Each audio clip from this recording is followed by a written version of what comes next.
Salut les amis et bienvenue sur ma chaîne Gilles Goro, comment retrouver sa forme de jeunesse. Donc aujourd'hui on continue avec la série des vitamines. En fait, effectivement, j'ai fait toute une série sur les vitamines. J'avais commencé par la vitamine A, qui est donc une vitamine liposoluble. Ensuite, lors de la deuxième vidéo, j'avais commencé sur les vitamines du groupe B, avec en l'occurrence la vitamine B1, la vitamine B2 et la vitamine B3. Ensuite, sur la troisième vidéo qui était toujours consacrée aux vitamines du groupe B, j'ai donc expliqué ce qu'est la vitamine B5, la B6, la B8, la biotine, ainsi que la B9, voilà, la folate. Et puis sur la quatrième vidéo, c'était sur la vitamine B12, notamment j'ai beaucoup insisté sur ces formes bioassimilables que sont la méthylcobalamine et l'adénosylcobalamine.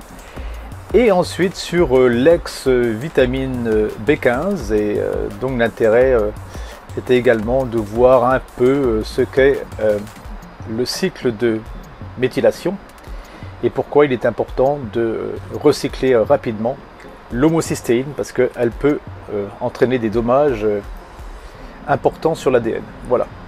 Alors, cette fois-ci, on va continuer avec une autre vitamine hydrosoluble, qui est une vitamine très populaire, puisque vous la connaissez tous et toutes, qui est donc la vitamine C, appelée également acide ascorbique.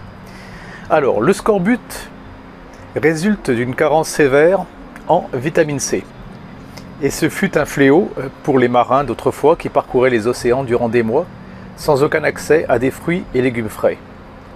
Contrairement à la plupart des mammifères, nous avons perdu les capacités à synthétiser cette vitamine, si bien qu'un apport exogène est indispensable. Et d'autre part, nous ne pouvons pas la stocker. Dès lors, un apport quotidien est indispensable. Dotée d'un grand pouvoir antioxydant, la vitamine C agit en synergie avec la vitamine E, le sélénium et le zinc. C'est pour ça qu'il est important à travers son alimentation, de couvrir un très large spectre d'apports en micronutriments. Et cela ne peut pas se faire avec une alimentation, enfin une pseudo-alimentation industrielle qui est totalement transformée et qui est extrêmement pauvre, voire dans certains cas quasiment dépourvue de micronutriments. Donc si vous voulez avoir une santé supérieure, si vous voulez jouir d'une santé supérieure, il va falloir très fortement considérer ce que vous mettez dans votre corps et comment vous vous alimentez. C'est certainement pas avec du pain blanc industriel, du pain blanc de mie tartiné avec du Nutella que vous allez apporter des éléments qui sont favorables à votre santé et à votre construction. Donc effectivement, il est extrêmement important de se tourner vers une alimentation vivante qui soit composée majoritairement, et ça je ne le dirai jamais assez, de fruits et légumes crus, qui soit riche en épices comme le curcuma, la cannelle, qui soit riche également en algues, tout ce qui est wakame, dulce, nori, tout ce qui est également les algues d'eau douce telles que la chlorelle, la clamate, les cyanobactéries telles que la spiruline. Également avoir un apport large en légumes, en crucifères, etc. Donc c'est indispensable en fait. On ne peut pas espérer avoir une santé supérieure si on n'a pas dans son quotidien un apport ultra qualitatif en aliments non transformés. Allez, on va continuer. Donc je disais que la vitamine C est dotée d'un grand pouvoir antioxydant et la vitamine C agit en synergie avec la vitamine E, le sélénium et le zinc. La vitamine C a la particularité d'être extrêmement fragile, si bien qu'au contact de l'air, elle se dégrade rapidement par oxydation. Elle ne supporte pas l'exposition à la lumière ainsi qu'à la chaleur et est extrêmement soluble dans l'eau. Par conséquent, elle est idéalement biodisponible dans les fruits et légumes crus. Quant aux crucifères riches en vitamine C, ils doivent impérativement être cuits à une basse température afin d'en conserver une grande partie, et à cet effet, la cuisson à la vapeur et la cuisson courte sont préconisées. Pour ceux et celles qui sont fortement exposés aux radicaux libres liés au tabagisme, à la pratique d'un sport de haut niveau, à une exposition fréquente aux polluants, à de longues expositions au soleil, au stress chronique, il est fortement recommandé de se supplémenter en vitamine C et plus particulièrement avec de la vitamine C liposomale. Alors les vitamines C liposomales consistent à encapsuler les molécules de vitamine C dans du lipide afin qu'elles puissent être transportées efficacement jusqu'aux intestins sans être dégradées par différents acides. Donc ça je l'ai remarqué très souvent, notamment lorsque je travaillais à la montagne. Il y avait là-bas des sportifs de haut niveau qui certains avaient plus de la quarantaine et c'est vrai qu'ils étaient très fortement oxydés dû à une pratique sportive extrêmement importante. Je parle de gens qui font des marathons et plus, des gens qui font des triathlons, qui sont extrêmement exposés au soleil et qui tirent énormément sur la machine. Et c'est vrai, dépasser la quarantaine, ils sont vraiment, on le voit tout de suite hein, sur leur visage, sur leur peau, ils sont extrêmement oxydés. Donc le sport, c'est excellent, c'est indispensable, mais en faire de trop, c'est quand même préjudiciable pour votre organisme à la longue. Il faut savoir trouver le juste milieu, ça c'est important. La vitamine C est une coenzyme intervenant dans le métabolisme du fer, c'est-à-dire qu'elle favorise son absorption par l'intestin. Elle participe à la synthèse du collagène. Je vous rappelle que le collagène est la protéine la plus présente dans votre organisme et elle intervient au niveau des différentes structures de l'organisme telles que le maintien de la peau, etc. Donc le collagène est très important et pour cela, eh bien, il faut savoir que la vitamine C participe à sa synthèse. Elle participe également à la synthèse des globules rouges qui sont donc les hématies, à la synthèse de diverses hormones, au renforcement du système immunitaire, à savoir qu'elle a une action sur les globules blancs, les leucocytes. Et elle participe également à la neutralisation des radicaux libres, c'est-à-dire qu'elle élimine les dérivés réactifs de l'oxygène, ROS. La vitamine C est hautement biodisponible dans les compléments naturels suivants. Alors écoutez bien.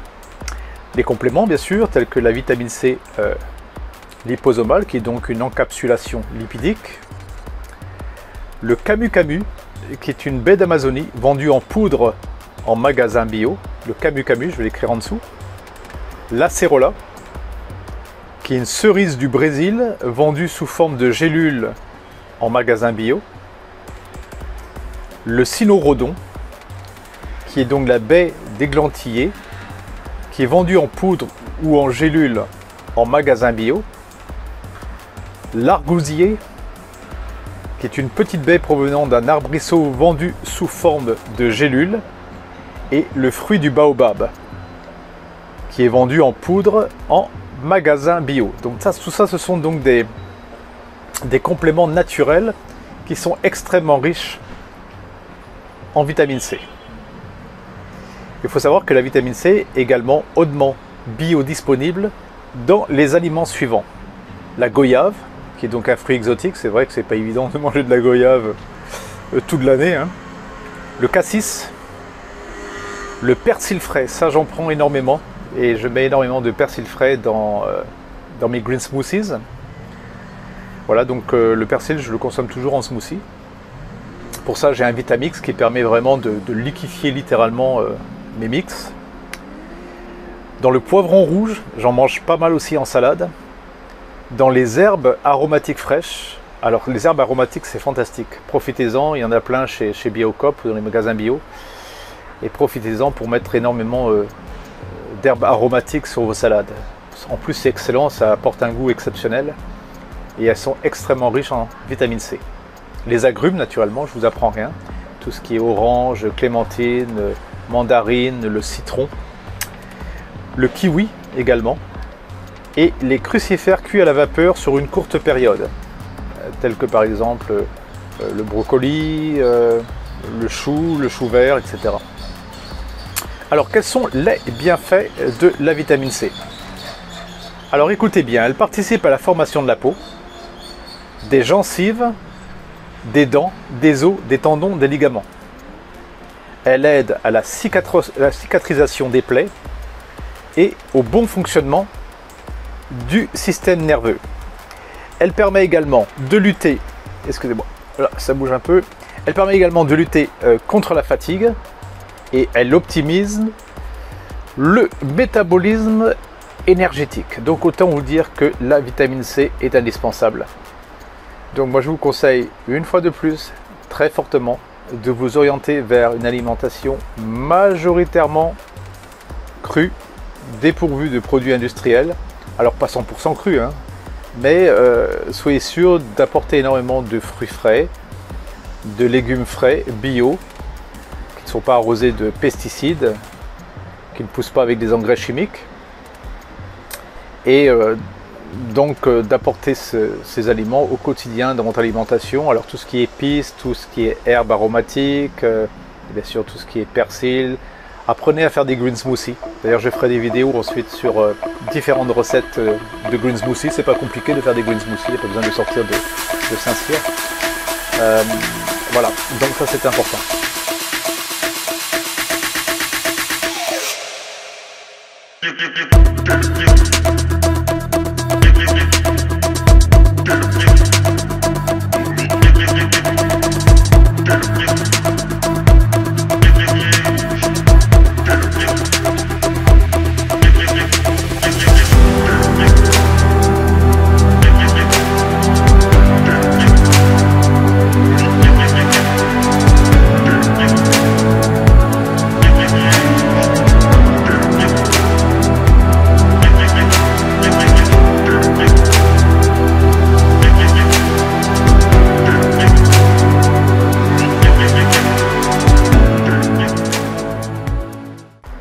Allez, on va continuer cette fois-ci.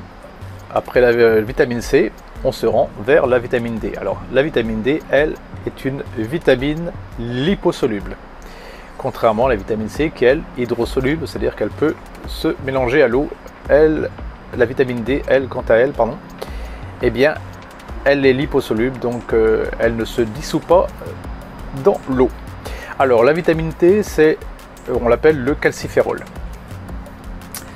Alors, la vitamine D calciférol se divise en plusieurs formes, dont deux principales. La vitamine D2, qui est l'ergocalciférol, qu'on trouve dans le monde végétal, et la vitamine D3, qui est la cholécalciférol, je l'écris en dessous, autrement c'est un peu compliqué, qui provient du monde animal et lors d'une exposition au soleil. C'est pour ça qu'il est important de s'exposer au soleil, de ne pas non plus trop s'exposer au soleil. Je me suis énormément exposé au soleil durant toute ma vie, parce que durant 15 années, j'étais moniteur de plongée, donc je voyageais à travers le monde. Et c'est sur ces 15 années, je suis rentré que 2 mois en France, donc j'étais toujours sous les tropiques, et c'est vrai que j'étais en permanence exposé au soleil. Je me souviens par exemple, lorsque j'étais en mer Rouge, ou bien lorsque j'étais aux Philippines, eh bien, généralement je faisais le premier cours de plongée en eau assez profonde pour pouvoir se tenir debout. Et donc j'avais mes élèves devant moi, je leur expliquais un exercice, je faisais la démonstration de l'exercice. Une fois que j'avais fait la démonstration de l'exercice, eh bien, on dégonflait nos gilets et on se mettait à genoux dans une eau assez profonde pour pouvoir se tenir debout, c'est-à-dire 1,20 m d'eau, 1,30 m. Comme ça, s'ils avaient un problème, à tout moment, ils pouvaient remonter. Ça, c'était la première plongée. Donc ensuite, je refaisais la démonstration de l'exercice sous l'eau. Ensuite, ils s'exécutaient un par un. Et une fois que les exercices avaient été faits, eh bien, hop, je leur disais, on remontait à la surface. Et à ce moment-là, j'enlevais mon masque. Et le temps de faire le débriefing, de voir ce qui allait, ce qui n'allait pas, ce qu'il fallait faire pour améliorer l'exercice, eh bien, j'aurais pu m'exfolier la peau. Et c'est vrai que parfois il y avait des périodes où j'avais des cours sur toute la journée, donc ça m'arrivait de faire des plongées entre midi et 1h de l'après-midi en plein cagnard, en plein soleil tropical, hein. Donc c'est vrai que j'étais énormément exposé au soleil, et donc il faut quand même faire attention parce que le soleil à la longue quand même abîme la peau, hein.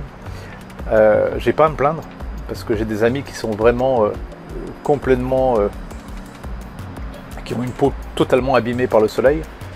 Donc le soleil c'est très bien, mais il faut savoir quand s'exposer.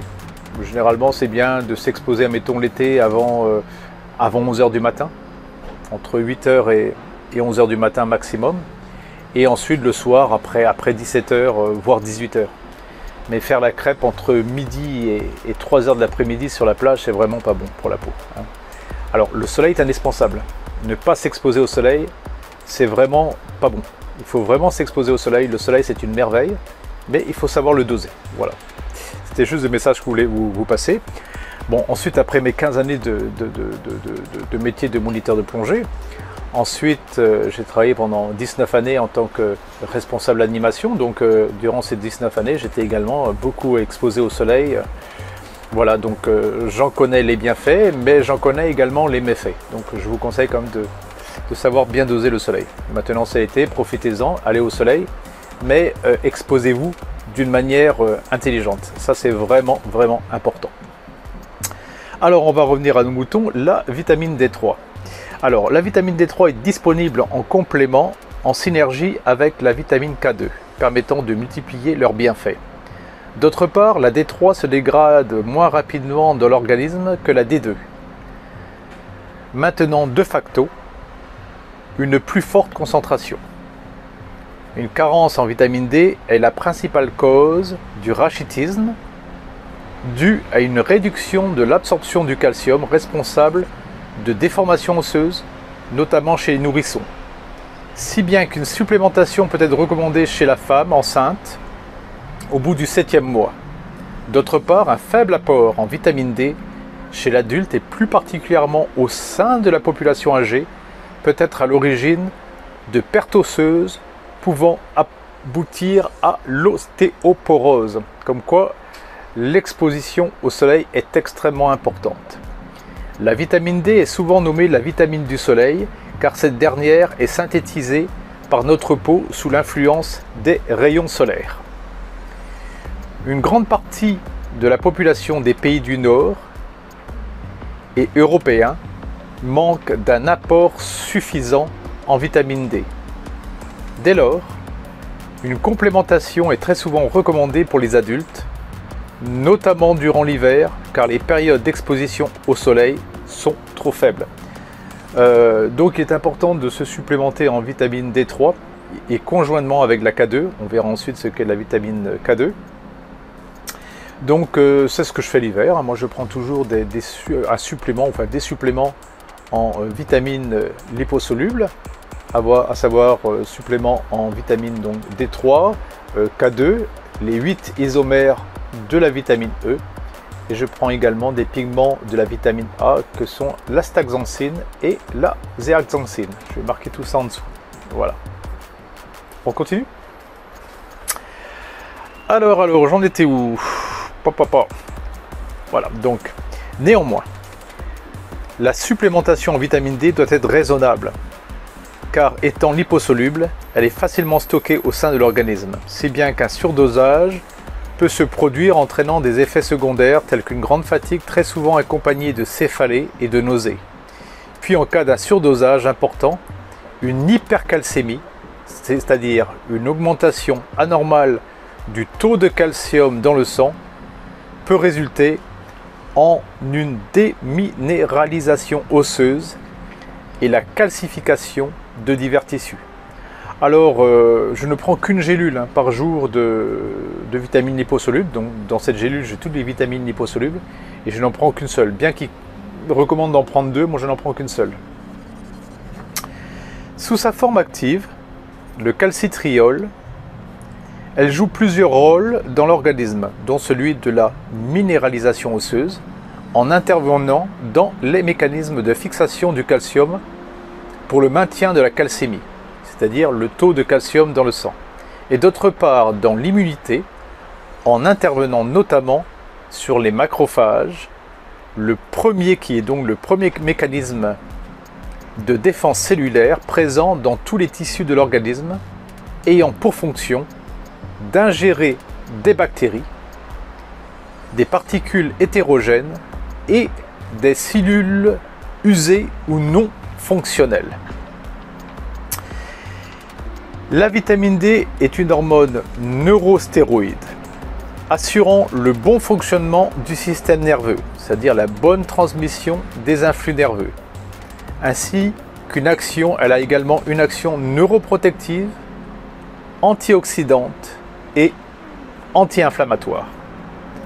Sa forte implication sur le système nerveux et notamment la plasticité cérébrale semble prometteuse en prévention de la maladie d'Alzheimer. La vitamine D pourrait également réduire les risques d'origine cardiovasculaire en réduisant la pression artérielle, les inflammations et les calcifications vasculaires. Donc vous voyez que la vitamine D a une action très très large. La vitamine D est hautement disponible dans les aliments suivants. Alors ça c'est pour moi, c'est ce que je fais l'hiver, c'est la complémentation en vitamine D3 associée à la vitamine K2. On trouve également de la vitamine D dans l'avocat. Ça j'en prends énormément, j'adore faire des green smoothies avec de l'avocat en mélangeant persil et avocat, c'est délicieux. Les huiles végétales extraites à froid et extra vierges, telles que l'huile d'olive. Prenez dans ce cas-là une huile d'olive de qualité. Moi je vous conseille de mettre 2 fois ou 3 fois moins d'huile d'olive dans vos salades, mais à la place, préférez une huile d'olive qui soit extrêmement qualitative.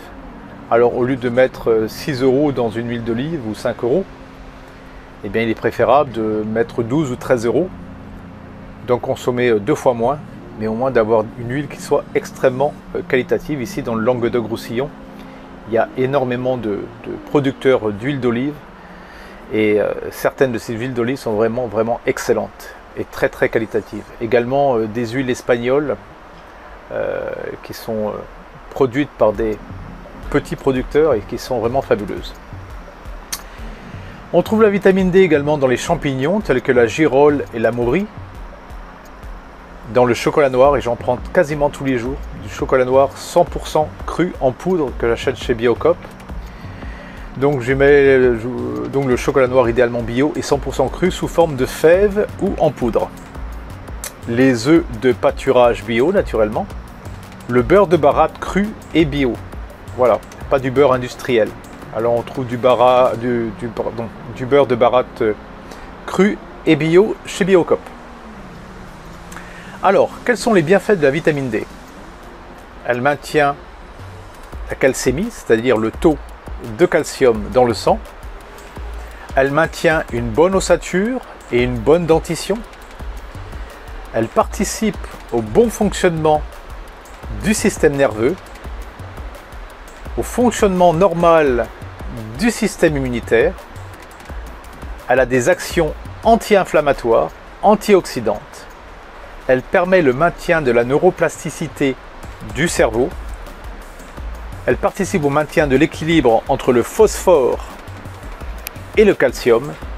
Et elle permet une bonne absorption du calcium et du phosphore dans les intestins. Voilà pour aujourd'hui. Donc ça c'était la vitamine D. Donc nous avons vu ce qu'est la vitamine C et ô combien elle est importante pour notre santé. Et on a vu également la vitamine D.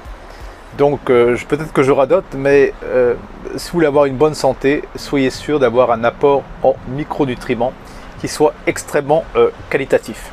C'est vrai que dans notre société, on a toujours tendance à parler uniquement des macronutriments, à savoir le rapport lipides, glucides, protéines. Alors certes, les macronutriments sont extrêmement importants, mais ce n'est pas suffisant. Il faut un apport en micronutriments qui soit extrêmement qualitatif. D'ailleurs, on verra plus tard, je ferai également une série de vidéos sur les minéraux, les les oligo-éléments. Et donc on verra qu'ils sont extrêmement importants. En plus, ils travaillent en synergie, comme on l'a vu, avec certaines vitamines, notamment la vitamine C, hein, le sélénium et le zinc. Donc moi j'ai fait très attention aux apports en minéraux, et pour cela, tous les matins, à jeun, je prends du plasma de Quinton. Alors c'est quoi le plasma de Quinton? C'est de l'eau de mer qui est puisée dans des vortex, notamment au large de Saint-Malo. Il y a des très puissants vortex sous-marins. Donc ça veut dire que c'est la rencontre de plusieurs courants très puissants qui vont créer des vortex. Et ces vortex sont chargés en phytoplancton. Et le phytoplancton, tout comme les plantes, ce sont des organismes autotrophes. C'est-à-dire qu'ils ont cette capacité de capter les minéraux inorganiques, enfin du moins qui sont originellement inorganiques pour l'homme, parce que nous avons des organes hétérotrophes, c'est-à-dire que nous ne sommes pas capables de métaboliser les minéraux qui sont présents dans la roche. C'est pour ça que je déconseille de boire de l'eau minérale généralement, parce que nous n'avons pas cette capacité de capter les minéraux qui proviennent directement de la roche.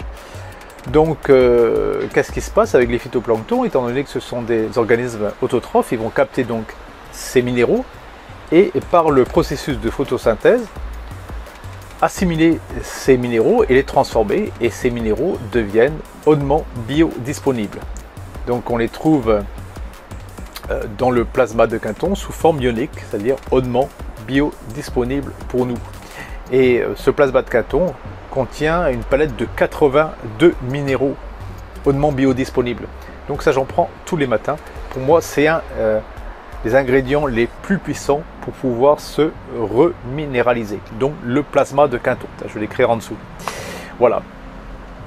Donc tous les matins, je prends ça. Ensuite, je prends des suppléments en vitamines. Donc j'ai un supplément en vitamines hydrosolubles, qui sont donc toutes les vitamines du groupe B, donc B1, B2, B3, B5, B6, B8, B9, B12.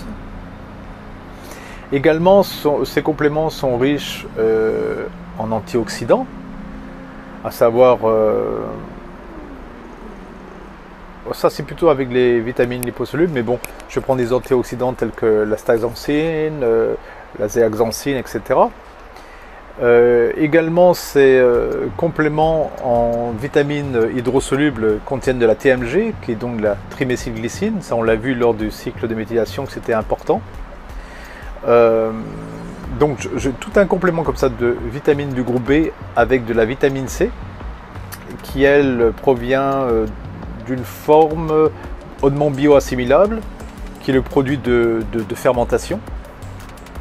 Ensuite, j'ai un autre complément donc de vitamines liposolubles qui contient donc la vitamine A sous forme de zéaxanthine, les pigments astaxanthine, de la D3, de la K2, les 8 isomères de la vitamine E, et ça on le verra plus tard que sont les tocophérols et les tocotriénols.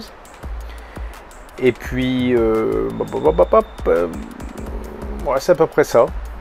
Voilà ce que je prends comme complément. Donc, tous les jours du plasma de Quinton, un complément de vitamine du groupe B, vitamine C, et un autre complément de vitamines liposolubles. Voilà, comme je vous dis, je vais bientôt avoir 57 ans. Donc je m'étais dit qu'une fois que je dépasserai les 55 ans, je prendrai de la DHEA, et effectivement j'en prends et ça me fait beaucoup de bien, je trouve.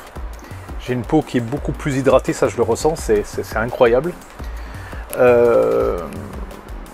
Ça fait maintenant 1 an que je prends de la DHEA et franchement, je n'ai aucun effet secondaire négatif. De moi, ça c'est mon expérience. J'en prends 50 mg, ce qui est largement suffisant, hein. Mon objectif, c'est pas de prendre un maximum de masse musculaire, hein. Je ne vais pas prendre 4 grammes de DHEA par jour, et je ne tiens pas non plus à ressembler un jour au frère Bogdanov, hein. Donc cette supplémentation, moi je la trouve tout à fait bénéfique. Voilà, ça c'est personnel. Bien, écoutez, je vous donne rendez-vous pour la prochaine vidéo, ça sera dimanche. Voilà, je vous souhaite à tous et à toutes une excellente journée, faites attention à votre santé, elle est précieuse. Hein, vous aurez beau, ça je l'ai dit lors de la dernière vidéo, avoir des millions, vous aurez beau avoir 15 appartements, 10 maisons, une maison avec 14 chambres et 14 télés, c'est pas ça le bonheur. Le bonheur, c'est avant tout la santé. Ensuite, si vous pouvez faire de l'argent, tant mieux pour vous. Hein. Ça, c'est pas non plus un défaut. C'est bien d'avoir de l'argent, mais à condition de l'utiliser intelligemment. Si c'est avoir énormément d'argent pour aller faire la fête tous les soirs, boire de l'alcool, prendre de la cocaïne, je vois pas l'intérêt. Voilà, donc c'est la manière dont vous allez utiliser votre argent qui va faire que votre vie sera agréable.